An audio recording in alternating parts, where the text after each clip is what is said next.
Hai pemirsa, senang sekali jumpa bersama saya kembali di Astika di Expose Lebih Dekat, Lebih Santai. Dan seperti yang pemirsa lihat, hari ini saya sedang memegang salah satu unit airsoft. Dan tentu saja kita hari ini akan membahas ini bersama dengan beberapa narasumber kita yang sudah hadir tentu saja. Bersama dengan komunitas Airsoft Gun Eks-Karisida dan Pekalongan ya. Kita sapa satu-satu terlebih dahulu. Yang pertama ini ada Pak Agung. Halo Pak. Halo Mbak Dia. Oke, Pak Agung ini selaku Pengcap Porgasi Pekalongan ya. Oke, di sebelahnya ada Mas Saiful. Mas Saiful ini dari Gel Blaster Pekalongan. Dan di sampingnya ini ada Mas Nandio. Ya betul. Oke, Mas Nandio ini dari Kapengcap Inasok Pekalongan. Ya. Dan di samping saya ini ada Mas Jansen ya. Ya. Ini juga dari perwakilan Inasok Batang ya. Oke. Gimana nih kabarnya semuanya? Alhamdulillah. Baik Mbak Dia. Alhamdulillah, ini expose kita agak sedikit berbeda ya, karena di sini sudah ada beberapa unit-unit yang sepertinya kalau dilihat menyeramkan gitu. Tapi nanti kita ingin tahu nih, ini tuh apa? Tapi nanti dulu ya, kita bahas dulu nih, mungkin kita ke Pak Agung dulu ya, Pak Agung. Pak Agung, kita pengen tahu dong sejarah singkat gimana sih adanya airsoft gun di Indonesia mungkin ya, atau mungkin secara apa nih, secara organisasinya mungkin ya, boleh diterangkan nih ke kita nih atau ke pemirsa yang di rumah. Ya, baik Mbak Dia, terima kasih. Salam olahraga, salam sehat, salam bugar, salam gembira, salam airsoft, dan salam sejahtera bagi kita semua. Mbak Dia dan pemirsa Batik TV di Pekalongan. Perlu sedikit kami sampaikan ya, bahwa sejarah singkat airsoft ini bermula dari tahun 1970 di Jepang. Di sana banyak para pecinta senjata yang kemudian karena penggunaan dan kepemilikannya ini sangat dibatasi, maka para pecinta ini membuat replika atau tiruan yang berupa airsoft gun.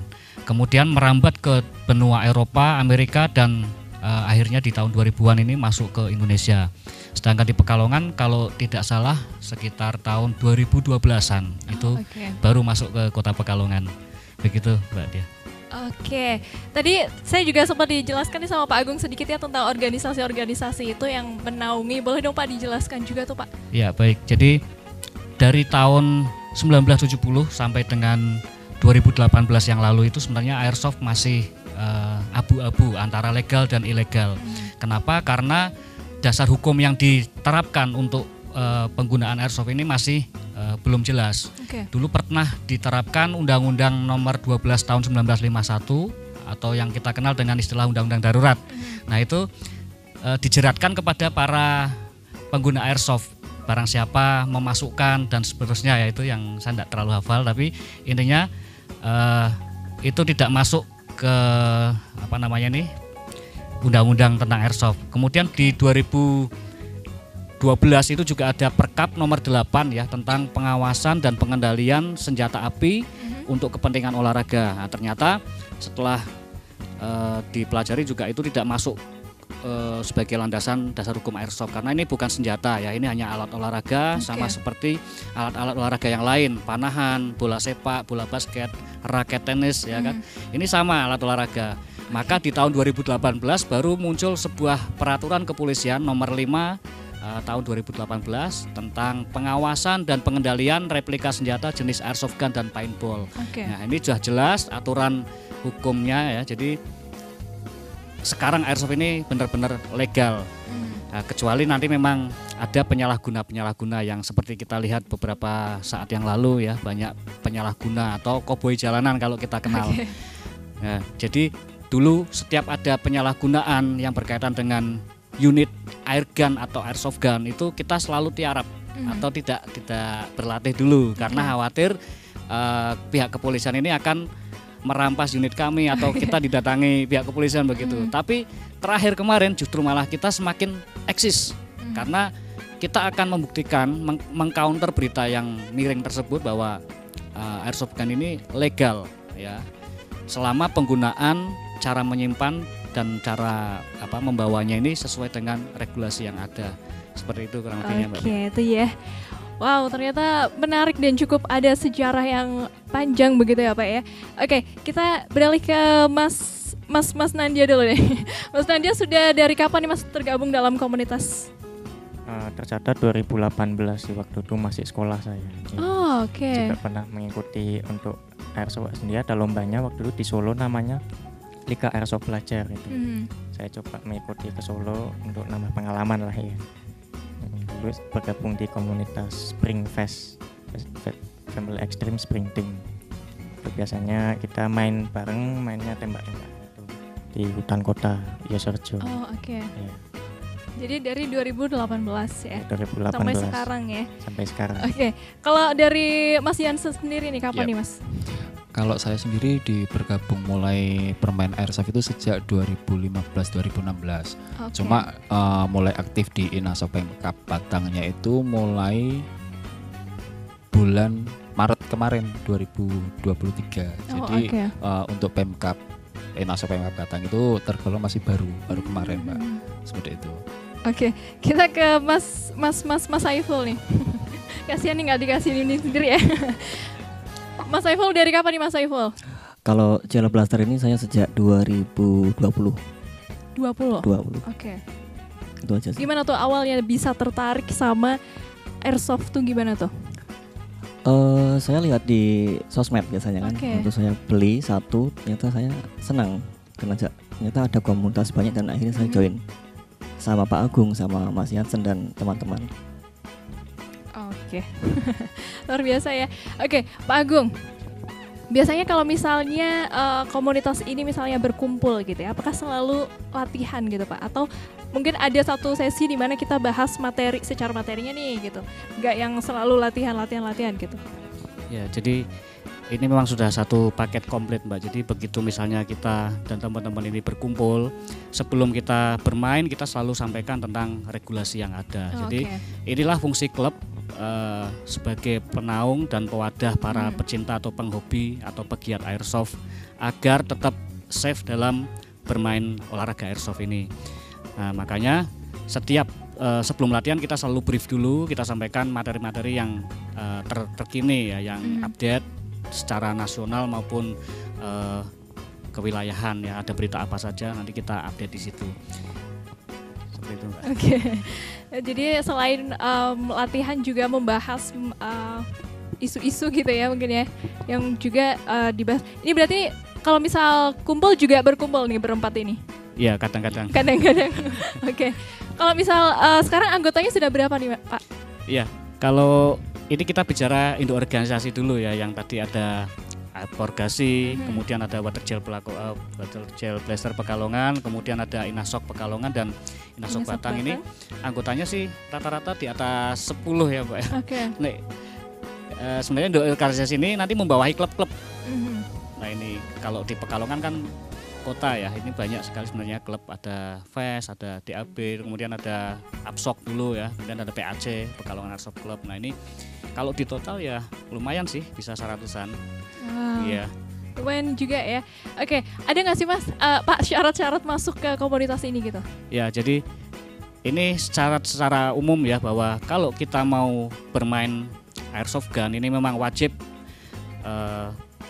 berada di bawah naungan klub dulu. Oh, oke. Nanti klub ini wajib menginduk ke induk organisasi. Ada ABU, FAI, kemudian ada Porgasi, dan yang terbaru ini ada Inasok. Seperti itu. Kemudian 4 induk ini wajib menginduk lagi di bawah Kormi. Oke. Nah ini Kormi ini adalah Komite Olahraga Masyarakat Indonesia. Ini setara dengan KONI. Kalau KONI ini kan lebih ke olahraga prestasi ya, kalau kita olahraga masyarakat. Nah kemudian syarat pertama tentu sehat jasmani rohani, yang kedua umurnya ya, sebenarnya minimal ya usia dewasa ya. Berapa tuh, Pak?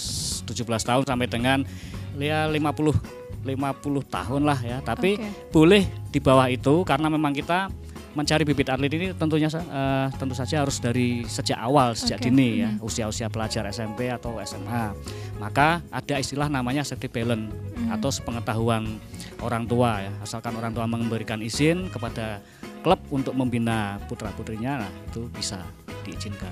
Oke, jadi tidak harus 17 tahun yang saklek gitu ya, itu boleh kurang dari itu, tapi dalam syarat harus orang tuanya harus tahu gitu. Mungkin juga berdasarkan izin orang tua gitu ya. Ya betul. Iya, malah sekarang malah banyak mulai dari anak-anak kecil kelas SD kelas 2, Oh, kelas oke. 3 udah mulai pembibitan, Mbak. Apa biasanya kalau misalnya yang masih kecil-kecil gitu mereka apakah tertarik sendiri karena berdasarkan diri mereka sendiri gitu Mas, atau karena ditawarin nih gitu? Biasanya kadang kalau yang masih kecil itu pertama tertarik dari game. Oh, Nah, oke. dia penasaran, pengen nyoba, ternyata kok ada, enak main, akhirnya ikut gabung seperti itu. Oh, Cuma oke. harus sepengetahuan dan pengawasan orang tua. Soalnya ya ini kalau udah mainan seperti ini kan tergolongnya ya, seperti Ekstrim itu. ya, Pak, ya? Ekstrim seperti itu. Oke. Cuma kalau untuk jangka panjang, untuk atlet dan lain sebagainya itu malah pembibitannya malah dari kecil, kelas 2, kelas 3 SD seperti itu. Oke, ini saya penasaran nih Pak ya. Kalau misal unit-unit ini atau unit-unit ini sebetulnya tuh dijual bebas atau tidak sih? Iya. Sebentar ya Mbak, saya sedikit mundur dulu ya. Di Oke. sini nanti ada istilah 3 kata ya. Ada Oke, airsoft, ada airsoft gun, dan airsofter. Airsofter. Iya, kita membuat analogi ya. Olahraga yang jumlah pemain 11, kemudian menggunakan media lapangan, menggunakan alat bulat gitu ya. Disebut sepak bola misalnya. Nah, ini Oke. airsoft juga sama. Jadi airsoft itu nama olahraganya. Mhm. Kemudian alat yang digunakan adalah airsoft gun dan pemainnya adalah airsofter. Oh, Kalau tadi kan oke. sepak bola, alatnya namanya bola sepak, pemainnya disebut pemain sepak bola seperti itu. Pemain sepak bola, oke, Nah, oke. ini 3 kata dulu. Nah, kemudian apakah unit ini dijual secara bebas? Sebenarnya boleh katakan iya bebas karena ini kan mainan ya, toys ya, Mhm. toy gun. Jadi hanya saja nanti menjadi legal ketika tadi yang membeli ini menginduk ke klub dan organisasi airsoft tentunya, tidak beli sendiri kemudian dipakai sendiri atau untuk gagah-gagahan atau untuk pengamanan diri atau self defense, itu yang penyalahgunaan itu termasuknya, itu enggak boleh. Oke. Tapi ada nggak sih Pak untuk syarat-syaratnya tersendiri? Misal ketika ingin memiliki unit-unit ini gitu ya, ada nggak sih syarat-syarat untuk membelinya gitu misalnya? Iya, jadi di Perpol nomor 5 2018 sudah diatur Mbak, dari brokernya ya, importernya, distributornya atau mungkin pelapaknya ya, penjualnya, sampai dengan kita yang mau beli ya, masyarakat yang mau beli itu ada aturan. Dulu pernah muncul istilah penggrafiran unit ya, jadi seperti sepeda motor itu ada nomor rangkanya. Oh, oke. Ya, di grafir ini ada. Dulu yang sudah melaksanakan ini adalah dari PMJ atau Polda Metro Jaya. Sedangkan di kewilayahan Polda-Polda lain ini sementara masih OTW ya, belum ada deal-dealan OTW. antara induk organisasi dengan pihak kepolisian. Karena memang relatif mahal biaya penggrafiran ya. Belum lagi unit yang banyak dipakai oleh rekan-rekan kita ini adalah terbuat dari bahan plastik. Jadi kalau di grafir ini khawatirnya unitnya pecah gitu loh. Ya, grafir itu berarti kan diukir nomor seri gitu loh dari kepolisian.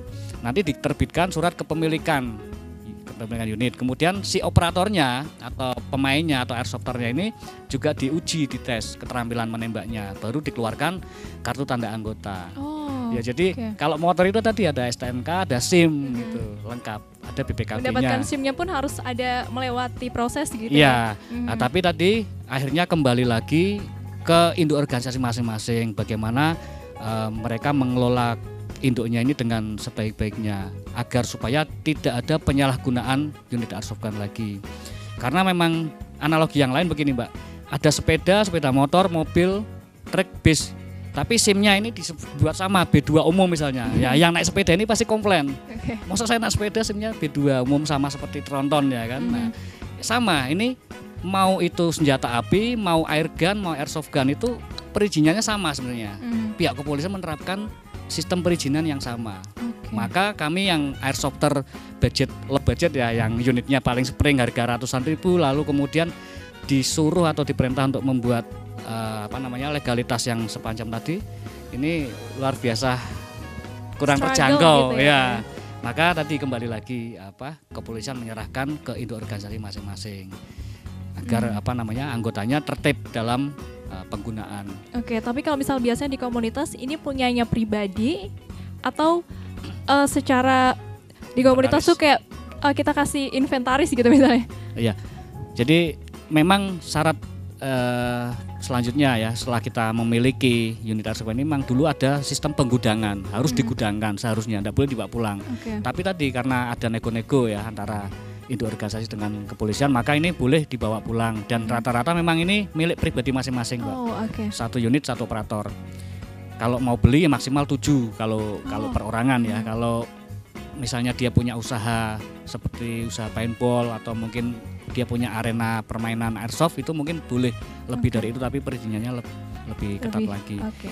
Oke Pak Agung dan juga mas-mas yang ada di sini, kita akan lanjut lagi usai jeda pariwara berikut. Jadi pemirsa jangan kemana-mana, tetap di Expose, lebih dekat, lebih santai.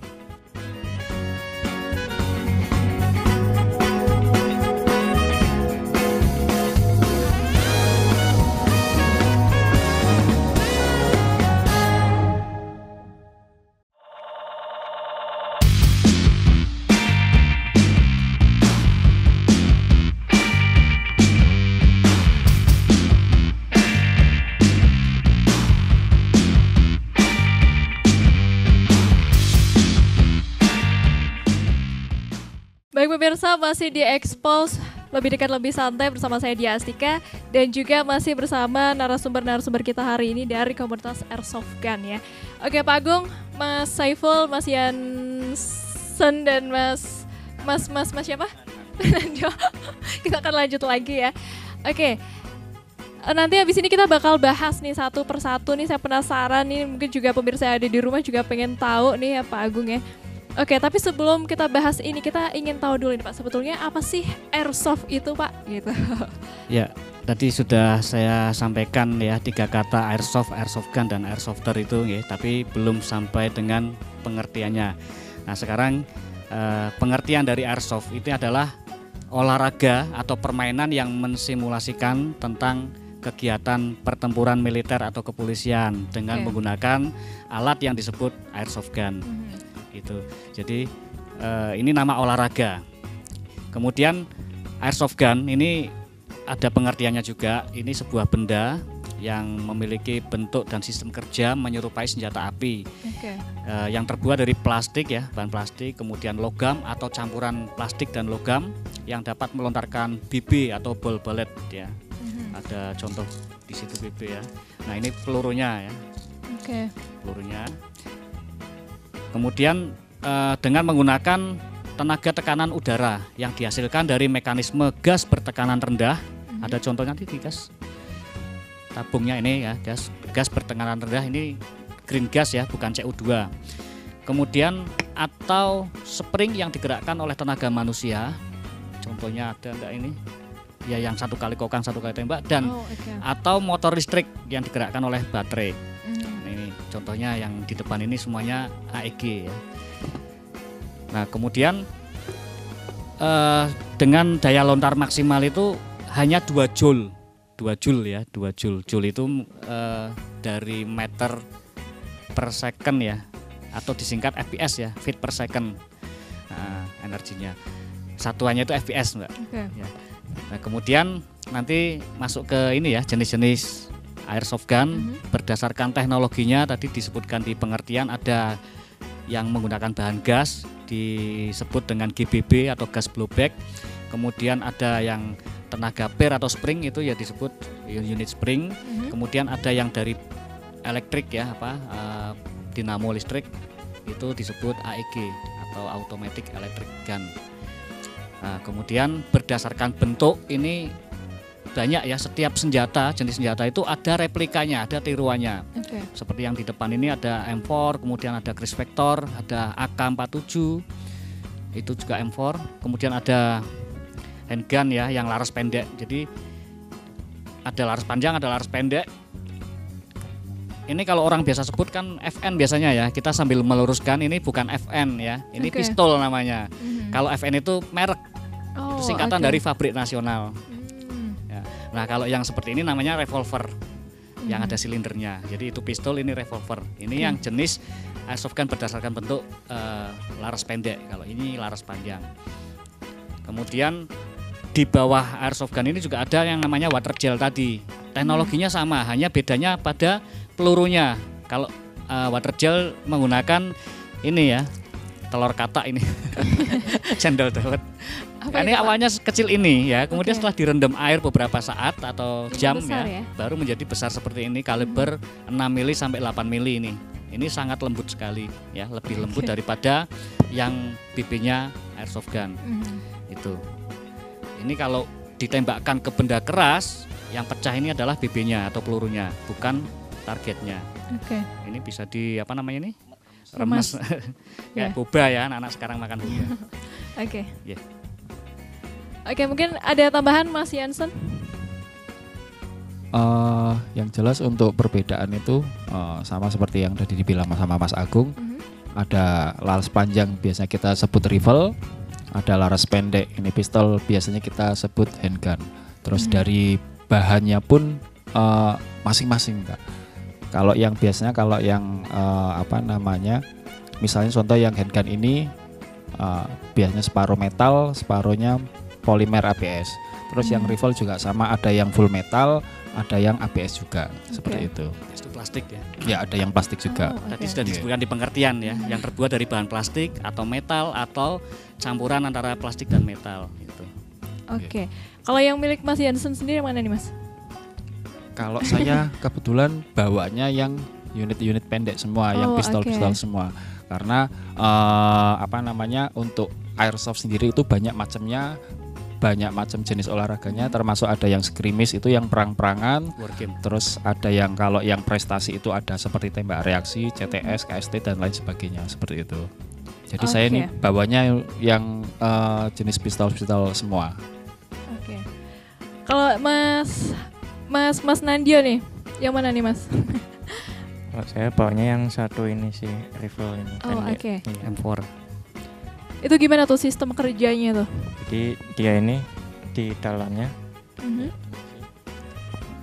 di sininya ada motor ya, atau Dinamo. dinamo yang Mhm. memutar gear. Jadi dia Oh. tetap sistemnya kan angin, dia ya mengeluarkan Oke. angin. Dia dipompa. Tapi Piston. bedanya mompanya pakai gear itu. Jadi Mhm. gearnya muter ke belakang, piston ke belakang. Nanti dari gear itu ada yang gundul, itu langsung ke depan keluar lewat sini. Oh, oke. Seperti Dengan spring baterai cuma ini. otomatis. Baterainya menggunakan kebanyakan lithium Lipo. polimer itu. Lipo. Ini yang baterai yang biasa main drone mungkin kenal nih, baterai kayak gini. Mhm. Ya sama sih, nanti nyolok ke dalam gitu. Nanti menenagai motornya tadi ke gear di dalam, Jadi dinamo muter muter gearnya. menggerakkan gear, gearnya mompa Gearnya piston. memompa Piston ini menghasilkan tekanan udara tadi. Mhm. Nah, tekanan udara ini yang tadi mendorong BB. Ya, memudar Jadi Oke. kita kalau ini disebut senjata memang tidak ada benernya sama sekali ya. Misalnya ini senjata api, mana tidak ada Nggak ada apinya. apinya, Kita tidak hanya pakai angin. amunisi misiu. Mhm. Jadi murni menggunakan tekanan udara. Kalau ini Iya. senjata tajam, mana nggak ada sisi yang tajam. Kalau ini senjata pemukul, emang dipukulkan Mbak, harganya mahal. Jadi ini bukan senjata, ini alat olahraga. Itu kalau saya biasa menyampaikan seperti itu. Mungkin tanggapan orang-orang yang salah mengartikan begitu ya Pak ya? Betul, ya. Mhm. Jadi Oke. Berikutnya mungkin ada yang lain Mas yang ingin dijelaskan lagi nih, mumpung ada nih, dan siapa tahu nanti saya tertarik untuk bergabung. ya wajib bergabung Mbak. Ini rekomendasi sekali ya, direkomendasikan untuk anak-anak yang sekarang hobinya olahraganya jempol ya. Mainnya PUBG Mobile atau FF ya, Free Fire. Nah ini realnya, Oke. real FF atau real PUBG ya. Real PUBG ya. Ya, jadi kita benar-benar memacu adrenalin ya. Terus beradu skenario, bagaimana cara beradu strategi ya, kerjasama strategi, bagaimana caranya kita bisa memenangkan sebuah permainan tersebut, intinya itu. Oke. Saya nambahin sedikit. Boleh, boleh? boleh. Nah, biasanya untuk membedakan antara ini unit mainan sama unit senjata Orientip. asli itu Yes. kita ada orientipnya Mbak di ujung Masuk laras. regulasi. Ya, Oke. ada orientipnya. Kalau yang palsu kalau yang- seperti apa tuh Pak? Bukan palsu. Maksudnya yang untuk replika ya? Iya, yang replika, yang mainan itu untuk airsoft itu biasanya di depan ada orientipnya. Itu harus wajib seperti itu. Oke. Untuk membedakan mana yang asli, mana yang mainan seperti itu. Oke, kalau Wajib. yang asli berarti Kalau yang asli biasanya polos. Maaf seperti ini tadi ini habis ini. Nah, biasanya polos seperti ini, nggak ada orennya seperti itu. Tapi kalau handgun memang diizinkan tidak menggunakan oren tips ya, karena susah masangnya di mana. Kalau yang laras panjang seperti atau revel memang ada. Kalau ini memang bawaan dari pabrik. Oh, oke. Kenapa warna oranye ini? Oranye ini kan terdiri dari 2 spektrum warna ya, merah dan kuning. Ini sebagai pengingat bagi para operatornya bahwa ini olahraga boleh dikatakan berbahaya, maka hati-hati ya. Merah itu bahaya, kuning hati-hati. Jadi warna oranye. Ini mengingatkan kita untuk tetap hati-hati. Bagaimana cara menyimpan, membawa dan menggunakan. Tidak boleh ditodongkan. Ini kalau dulu undang-undang darurat kita bawa ini aja udah langsung kena. Ya, mempertontonkan aja udah kena. Nah, beruntung ini sekarang undang-undangnya menggunakan Perpol nomor 5 tadi. Oke, artinya bisa disimpulkan bahwa sebetulnya semua alat-alat ini adalah safety ya Pak ya? Safety sama safety, dan kita safety first ya, setiap permainan kita utamakan safety. Makanya ini kita bawa juga penunjang ya, ada Google atau ini kacamata pelindung, ini sudah diuji Mbak, tembak jarak dekat, tidak pecah ya. Kemudian ada syarat lagi yang wajib yaitu sepatu ya. Sepatunya bebas, nggak harus sepatu. Ini sepatu saya sudah memenuhi vertikal. syarat belum nih Pak? Wah mantap ya. Sudah. Ya. Sepatu Caterpillar Sepertinya sudah nih ya pemirsa ya. Kemudian kalau body armor seperti ini sunnah ya, boleh pakai boleh sunnah enggak. ya. Karena tergantung budget juga. Kadang kan passion orang beda-beda. Ada yang senang PMC ya, atau apa PMC itu? Singkatan. Nah, itu yang premanan lah istilahnya. Ada yang senang yang gear up pakai BDO ya, karena kan kita olahraga mensimulasikan tentang pertempuran militer atau kepolisian. Jadi pakaiannya itu kadang-kadang ala-ala militer. Tapi pantangannya adalah dilarang menggunakan atribut kepolisian Republik Indonesia maupun Tentara Nasional Indonesia. Jadi kalau kita mau meniru US Army ya misalnya, itu boleh. Ini tentara mana ini?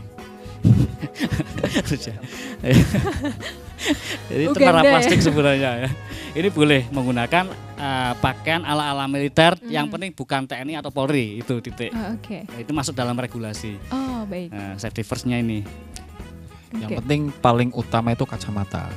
Yang paling utama kalau kita udah masuk field itu yang paling nggak boleh dilepas itu kacamata. Kalau yang lainnya itu bebas. Biasanya selain lainnya ada sunnah kacamata, tadi ya? ada topi, ada helm, terus ada glove, sarung tangan, terus Kenipet, sepatu ya, ada kenipet juga, terus sepatu, sama juga rompi seperti itu. Kalau ini apa nih Pak? Yang mana? Yang ini ya? Ini. Ya. Oh, kalau ini full sama mask. Google tapi full mask. Full face ya, full face. Oh oke. Melindungi selain mata juga Wajah. mungkin takut pipinya jentol-jentol kena dicium BB. Oke. Kita penasaran nih sama prestasi ini. Kita juga ngeliat ada piala di sini nih ya, dari tadi bikin salah fokus. Ini apa nih, prestasi apa nih Pak Agung? Ya sedikit sebenarnya penasaran ya. Jadi begini, ini memang tadi kan kategorinya olahraga masyarakat ya. Kalau prestasi kan maksudnya ke KONI, tapi jangan salah, di Kormi juga sekarang sudah mulai ada prestasinya. Dan ini kabar gembira ya, Kota Pekalongan kemarin di Fornas ya, atau Festival Olahraga Nasional di Jawa Barat ya, di Bandung pada tanggal 2 sampai 8 Juli ya 2023 ini kemarin. Kita sangat bangga ya, di olahraga petualangan tantangan dapat 2 medali, yaitu dari barongsai juara 3 nasional, kemudian ada BMX juga juara 3 nasional. Ini cukup membanggakan. Nah, Batang sendiri nih kemarin ya, Fornas 2023. Batang Inasok ini dapat juara 2 ya, tingkat Fornas di nomor apa ini? CTS one on one. CTS itu Rival. apa? CTS itu Combat Tactical Shooting. Combat Tactical Shooting ya. Kayak yang maju seperti Mas tembak. Jansen bukan? Iya, saya sendiri. Wow, keren Ini ya. juga pernah ini Hernan di Forda tahun 2022 ya, di Banyumas juara 2 CTS juga. Tapi nomor AIK apa Spring? AIK semua ya. Jadi kalau yang di Kormi itu kita pertama tingkatnya ada mungkin daerah, selanjutnya itu Forda. Forkot dulu, Ya, Forkot dulu, tingkat kota. terus daerah. Daerah itu berarti kalau di olahraga yang KONI itu ada Porprov, jadi semua seluruh Jateng, dan yang paling tinggi itu nasional, Fornas, itu setingkat PON seperti itu. Oh, oke. Iya. Oke, ke depan ini ada rencana lomba kemana lagi nih? Siapa nih, Mas? Ya, ini nanti sambil nunggu agenda selanjutnya. Kan setiap kota biasanya juga ada event-event ya, bisa joint operation atau skirmish atau war game ya. Bisa juga yang mengadakan kompetisi tingkat pantura. Ya, misalnya kemarin Tegal juga baru menyelenggarakan apa itu SKB ya. Kalau Porgas itu SKB, Speed Quit Quarter Battle ya. Jadi itu war game, mini war game 5 lawan 5. Wow. Di sebuah lapangan seperti lapangan basket ada obstacle-nya. Itu berebut bendera atau apa misinya ya. Nah, itu. biasanya ada kompetisi yang di luar agenda rutin yang diselenggarakan. Kalau dari oleh pemerintah. Korminya sendiri nih Pak, ada nggak ada Pak? Kormi ini mungkin 2024 rencananya itu dulu Pekalongan mau mengunduh gawe Fornas di Forda 2024. Oke. Nah, masih Forda dulu. Tapi enggak tahu ini karena berbarengan dengan Pilpres serentak ya dan Pilkada serentak ini mungkin Agak diundur rencana ada mungkin diundur ya. Tapi kalau Forkot sih insya Allah nanti kita tetap adakan ya. Walaupun misalnya tidak kompetisi tapi minimal ada gelaran lah. Dan kemarin kita hasil kolaborasi antara Porgasi Pekalongan dan Inasok Pekalongan, kita ada event di Gorjetayu baru kemarin antar pelajar. Oke. Masih sementara di SMP dan SMA negeri Mbak. Itu kita namai atau kita labeli Airsoft Gathering and Competition. Kalau di Solo kan dulu ini LAP ya, Liga Airsoft Pelajar. Kalau kita punya labelnya Airsoft Gathering and Competition. Itu tingkat kota sih, memperebutkan piala ketua Kormi kota. Itu berarti untuk tingkatan SMP dan Pelajar SMA. SMP SMA. Oke. Ini insya Allah nanti ada di AGC kedua, kita akan gelar untuk yang swastanya gantian, biar adil. Oke. Ya. Oke deh, kalau gitu Pak Agung dan Masnya yang lain, kita akan kembali. Saya jeda pariwara berikut, jadi pemirsa jangan kemana-mana, tetap di Expose, lebih dekat lebih santai.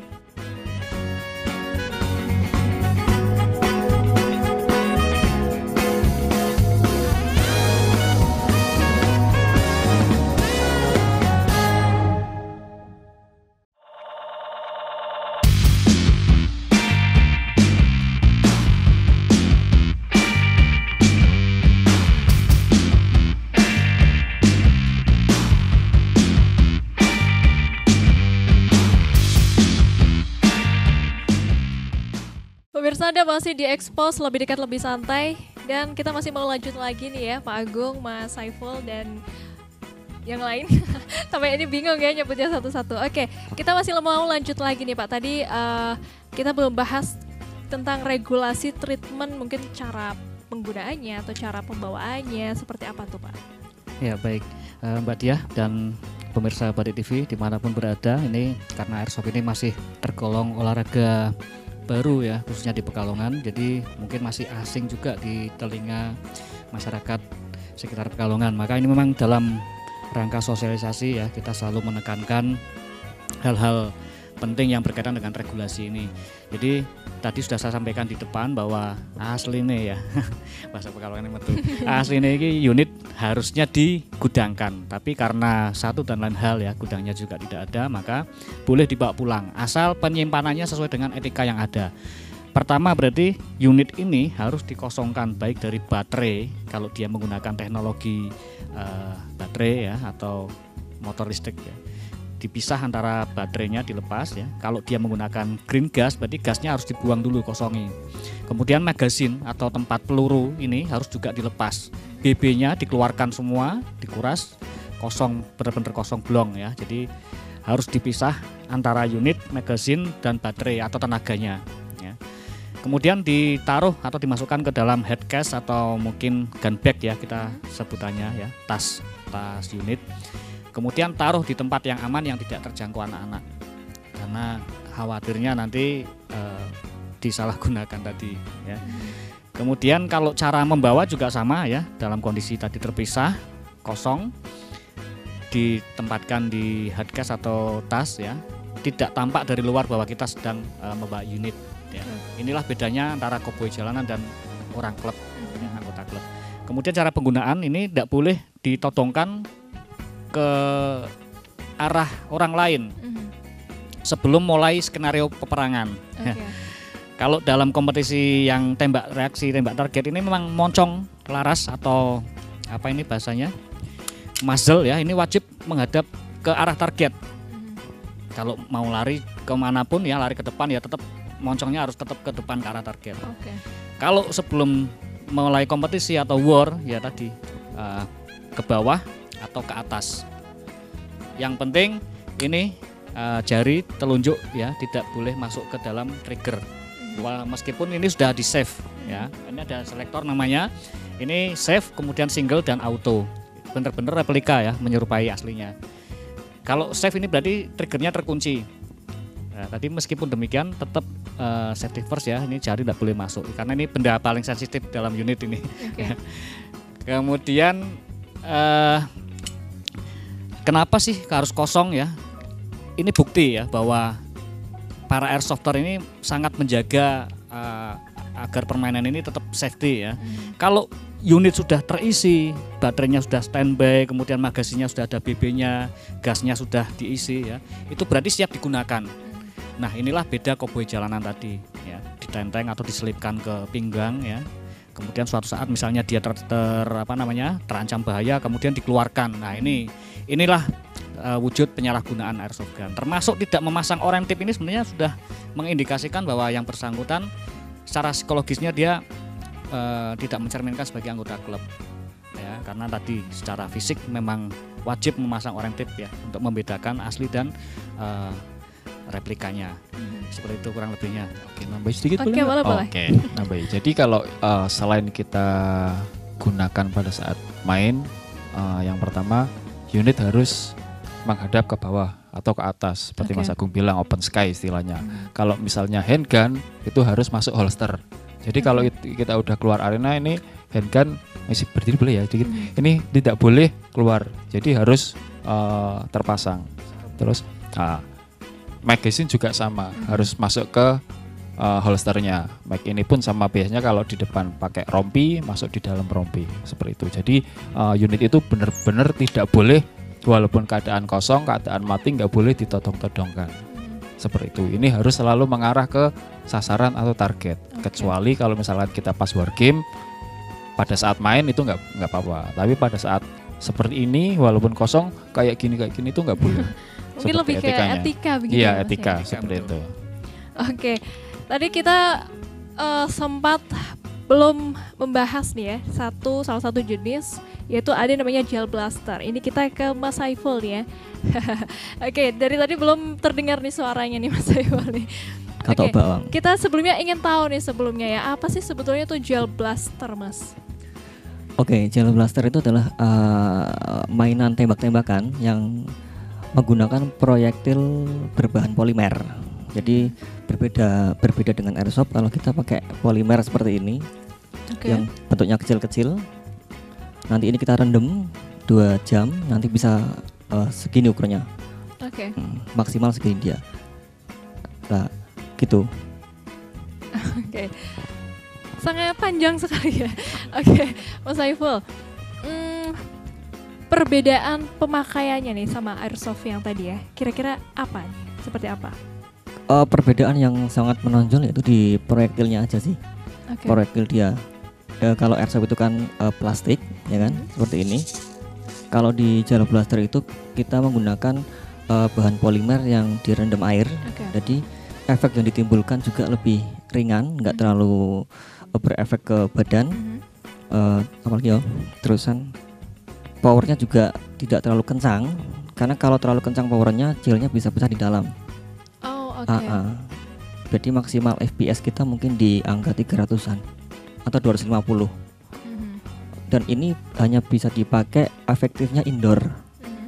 Indoor dan jarak tembak efektifnya di 10-15 meter. Kalau airsoft bisa sampai 80 meteran. Cukup jauh ya? Iya, ada snipernya. Kalau kita nggak ada snipernya tapi nggak efektif. Kalau untuk si gel blaster ini, apakah dia aman untuk anak-anak? Tidak juga. Aman tapi asal tahu aturannya. Gitu. Wajib pakai Google. Ya, wajib pakai Google. Ya, dengan pengawasan orang tua atau ya, karena kan takutnya walaupun ini aman, tapi kalau kena mata ya sakit juga sih. Betul. Bahaya juga maksudnya kan. Iya gitu. Tadi Mas Nandya ingin menjelaskan tentang sejarah nih Mas tadi ya.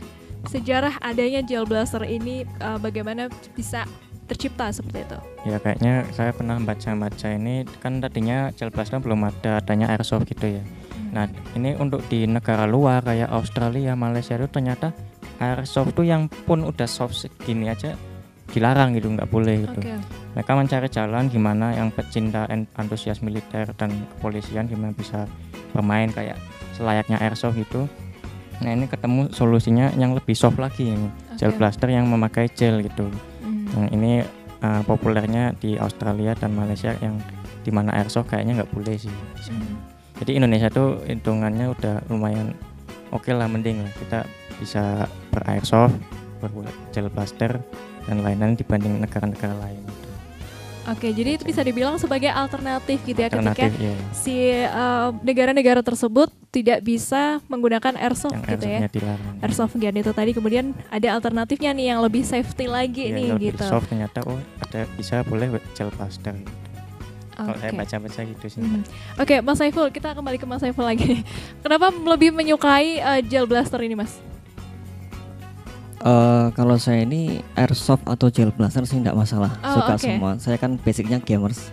Oh, baik. Basicnya Kelihatan gamer saya. sih. Iya. Kelihatan ya. Basicnya gamer, saya tuh suka game dan saya tuh pertama lihat bukan airsoft tapi gel blaster ini. Pertama lihat saya. 1 juta pertama. Oh, baik. Nah, kenapa saya stay di sini? Karena saya ingin mempertahankan komunitasnya biar lengkap ya kalau ada semua gitu loh. Gitu. Oke. Itu dia. Oke, kita lanjut lagi nih. Untuk harga-harganya nih, tadi Pak Agung kita agak terlewat ya. Kita penasaran nih sama harga-harga unitnya ini berapa sih Pak? Boleh dong di-spill, mungkin ada pemirsa yang di rumah ingin punya gitu ya, maksudnya atau mungkin ingin bergabung dan membelinya gitu.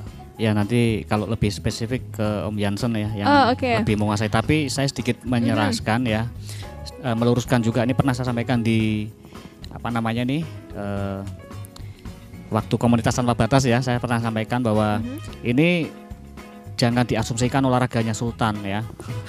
Olahraganya orang berduit, enggak, ternyata memang airsoft gun ini bisa dijangkau oleh pelajar bahkan ya, karena dari harga ini ada yang puluhan ribu, ratusan ribu, bahkan puluhan juta memang ada, tergantung budget kita berapa, kita sesuaikan. Yang penting kan fungsinya sama, bisa melontarkan BB atau proyektil ya. Oh iya Mbak, sedikit maaf ya sebelum ke harga lebih ke Om Jansen ya, kita mau bicara risiko. Tadi kan dibahas ya safety. Boleh. Ini safety, semua olahraga saya rasa mengandung risiko. Olahraga apapun, termasuk olahraga yang tangan kosong misalnya, bela diri tangan kosong, lari, itu semua mengandung risiko. Dari mulai cedera ya, kemudian mungkin lecet dan sebagainya, itu pasti ada risiko. Nah, yang bisa kita lakukan adalah meminimalisir risiko tersebut dengan tadi basic safety rule. Memang efek tembakan kalau dengan PCP atau air gun atau senapan angin itu kita jauh di bawahnya ya. Ini bedanya air gun dan airsoft gun. Kalau air gun itu di atas 7 joule. Kalau tadi kita hanya maksimal 2 joule. Airsoft gun itu tidak bisa membunuh ya. Saya jamin tidak bisa membunuh. Kalau ditembakkan ke kaca aja yang pecah bukan kacanya tapi BB-nya. Nah, kalau air gun tembakan ke kaca itu pasti ada lubang 1 titik peluru. Itu artinya berarti sangat kencang sekali FPS-nya. Kemudian kalau air gun dia menggunakan BB metal atau gotri, kalau airsoft gun ini atau water gel ya dia menggunakan polimer dan plastik ya. Kalibernya kalau airsoft gun pasti 6 mm, saya jamin pasti 6 mm. Cuma beratnya yang beda-beda tergantung FPS unit.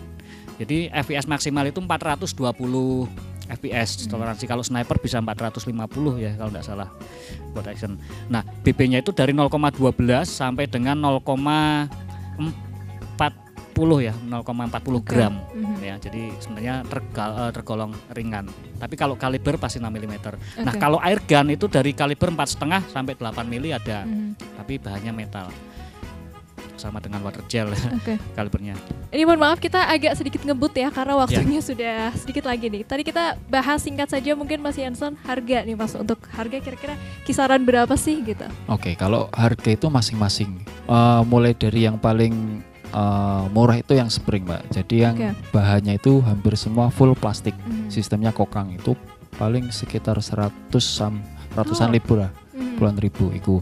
Terus ada lagi yang di atasnya itu ada WGG, mungkin ada WGG seperti ini, sekitar berapa Mas? 2 jutaan. 2 jutaan. Ini bahannya juga masih ABS polimer. Di atasnya lagi ada yang misalnya seperti ini full metal, itu bisa jutaan seperti, bahkan ada yang sampai puluhan juta itu ada.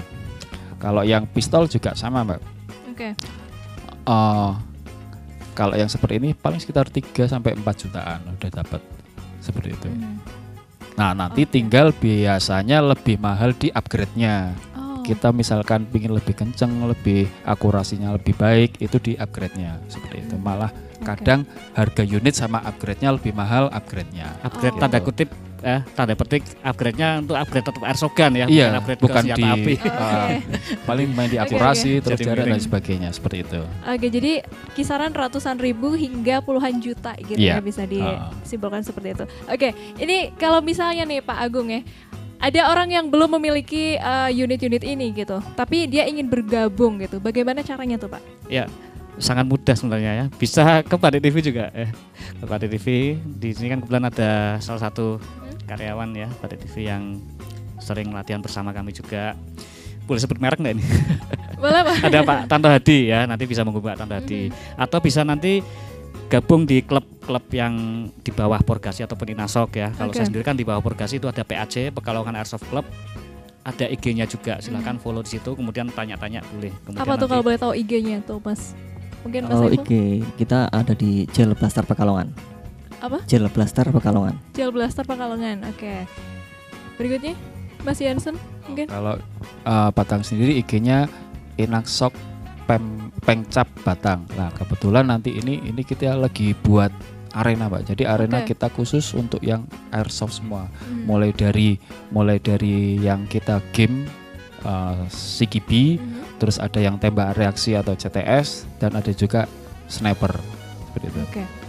Oke, kita ngebut lagi nih Mas ya.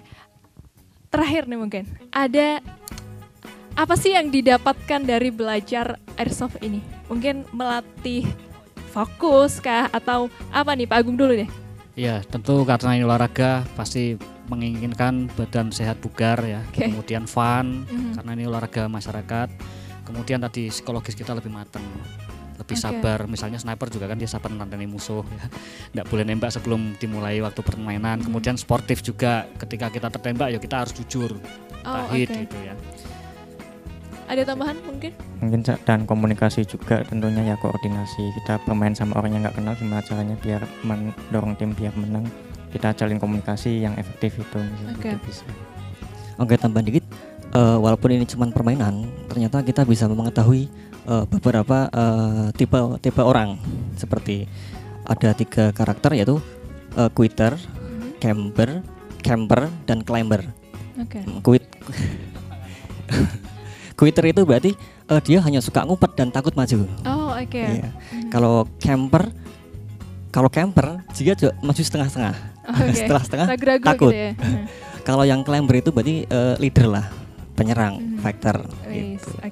Yang jelas untuk olahraga airsoft ini kita banyak melatih satu kesabaran, kedua sehat karena kita butuh kecepatan dan kekuatan, ketiga kita bisa melatih fokus, jadi fokus sama target. Fokus dan pencapaian target mungkin ya. Oke, terakhir nih Pak Agung, mungkin bisa diwakili ya teman-temannya, harapannya ke depannya nih Pak, seperti apa untuk komunitas ini Pak? Pokoknya selain berolahraga juga kita nanti bisa mengukir prestasi, tentunya bisa membanggakan diri sendiri, orang tua, komunitas, kemudian kota Pekalongan, kota Batang, ya kota masing-masing lah karena ini ada dari Batang juga ya. Kemudian nanti dari Pemkot juga lebih memperhatikan kami karena kami sudah mulai legal dan mulai menambahkan prestasi ya, difasilitasi misalnya tempat bermainnya ya, karena sementara ini kita memang masih berpindah-pindah tempat ya. Kalau sokir pagi atau sore atau siang kita bisa di hutan kota. Kalau kita malam kita butuh indoor. Nah, sementara ini kita larinya ke Pasar Kedunguni. Ini kan masuk ke wilayah Kabupaten Pekalongan. Nah, ini kita mohon ya Pak Wali atau pihak terkait yang kebetulan melihat acara ini bisa kemudian memfasilitasi ya biar airsoft dan olahraga yang lain yang sifatnya berprestasi bisa didukung penuh. Oke deh kalau gitu Pak Agung, Mas Saiful, Mas Nandia dan juga Mas Jansen, terima kasih untuk sudah hadir di Expos hari ini ya. Mungkin lain kali boleh ajak saya bermain.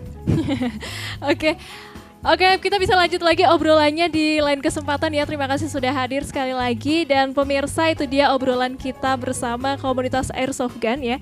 Ternyata ada banyak hal-hal seru di dunia ini yang mungkin patut kita coba. Dan sekali lagi saya tekankan bahwa airsoft ini adalah permainan olahraga dan tentu saja tidak berbahaya dan bisa untuk Anda coba ya. Oke, dan mungkin itu saja expose kita kali ini. Saya Dia Astika dan segenap kru yang bertugas pamit undur diri dari hadapan Anda. Saya mewakili narasumber kita juga pamit undur diri. Terima kasih, sampai jumpa di episode selanjutnya. Dan jangan lupa expose lebih dekat, lebih santai.